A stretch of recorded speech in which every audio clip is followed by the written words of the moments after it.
এই দাঁড়াও দাঁড়াও দাঁড়াও দাঁড়াও, কেউ ওর গায়ে হাত দিবা না। আমি ভিডিও অফিসে ফোন করে দিয়েছি, যা করে ওরা এসে করবে। আমি কি এমন দোষ করেছি আপনি ভিডিও অফিসে ফোন করলেন? ফোন করবো না? সপ্তাহে কদিন ডিম দেন? কেন 4 দিন?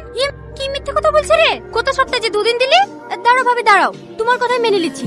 সপ্তাহে 4 দিন 8 দিন করে ডিম দাও। কটা ডিম হয়? 2টো। প্রত্যেকটা বাচ্চার মাথা পিছু সরকার থেকে 16টা করে ডিম দেওয়া হয়। সেই ডিমগুলো কোথায় যায়? কোথায় আবার যাবে? তারের পেটে।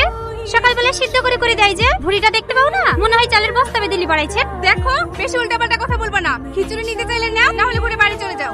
সরকার থেকে সেন্টার খুলে দিয়েছে পুষ্টিকর খাবার আর ভালো শিক্ষা দেওয়ার লাগি। কোনোদিন পড়ান বাচ্চাগুলোকে? আরে কি খিচুড়ি রান্না করেছেন? সবজি কোথায়? সরকার থেকে সবজি কেনার লেগে যে টাকাগুলো দেয় সেগুলো কি করেন? বিরিয়ানি করেন বাড়িতে? দেখো, এই লিয়া ঝামেলা করো না। ভুল নাই তো একটু হয়ে গেছে। তোমাদের ডিম নিয়ে সমস্যা তো আমি সবাইকে একটা করে কাঁচা ডিম দিয়ে দিচ্ছি, তাহলে তো সব ঠিক হয়ে যাবে। এই লেও বুড়ি, তুমি 2টো লেও। নিকুতি পড়েছে তোর ডিমে।